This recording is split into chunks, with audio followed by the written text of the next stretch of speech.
বিরাট সংখ্যক এরা ভুয়া মুক্তিযোদ্ধা, এমনকি বিগত সরকারের সময় 16 জন সচিব ভুয়া মুক্তিযোদ্ধা বলে প্রমাণিত হয়েছে এবং তাদের মুক্তিযোদ্ধা ভাতা ক্যান্সেল করে দেওয়া হয়েছে। এরা অন্যায়ভাবে আর্থিক যেসব সুবিধা নিয়েছে সেগুলো আবার ফিরিয়ে আনার জন্য আমরা চেষ্টা করব। ইতিমধ্যেই আমরা বাছাই করেছি কারা প্রকৃত আহত, তাদের গেজেট করা হয়েছে এবং ইতিমধ্যেই তাদেরকে ভাতা দেওয়া হচ্ছে। যারা ক, খ, গ 3টি শ্রেণীতে বিভক্ত করা হয়েছে, যারা গুরুতরভাবে আহত এই অনুসারে এই ক্যাটাগরিজ করা হয়েছে এবং 30 লক্ষ টাকা প্রত্যেক শহীদ পরিবারকে 30 লক্ষ টাকা সঞ্চয়পত্র দেওয়া হয়েছে।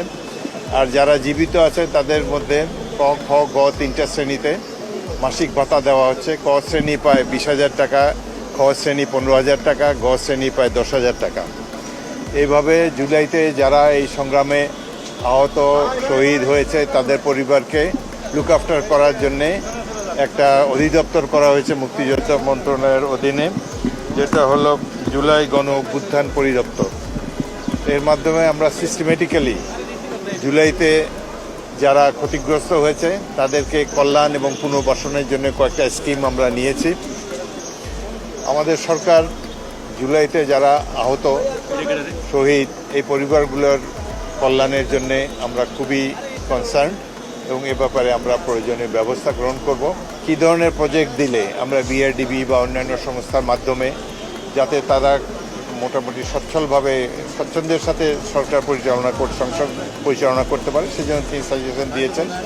তারা যাতে তাদের পুনর্বাসনের ব্যাপারে তিনি উদ্বিগ্ন এবং সে ব্যাপারে আমাদের যেসব স্কিম রয়েছে সেগুলোর ব্যাপারে আমরা তাদেরকে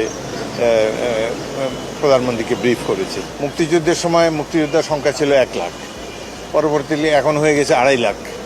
তো বিরাট সংখ্যক এরা ভুয়া মুক্তিযোদ্ধা, এমনকি বিগত সরকারের সময় 16 জন সচিব ভুয়া মুক্তিযোদ্ধা বলে প্রমাণিত হয়েছে এবং তাদের মুক্তিযোদ্ধা ভাতা ক্যান্সেল করে দেওয়া হয়েছে। বর্তমানে জাতীয় মুক্তিযোদ্ধা কাউন্সিল একটা দেশের বিশিষ্ট মুক্তিযোদ্ধাদেরকে নিয়ে গঠিত। তারা এই মুক্তিযোদ্ধাদের তালিকা যাচাই বাছাই করছে। ইতিমধ্যে 300 ভুয়া মুক্তিযোদ্ধাকে তারা বাদ দিয়েছে এবং এটা কনস্ট্যান্ট প্রসেস রয়েছে এবং আমরা আশা করি যে মুক্তিযুদ্ধে যা কিছু বেনিফিট বা বেনিফিশিয়ারি যারা আছে এটা যাতে প্রকৃত মুক্তিযোদ্ধারা পায় সে ব্যাপারে আমরা উদ্যোগ গ্রহণ করব।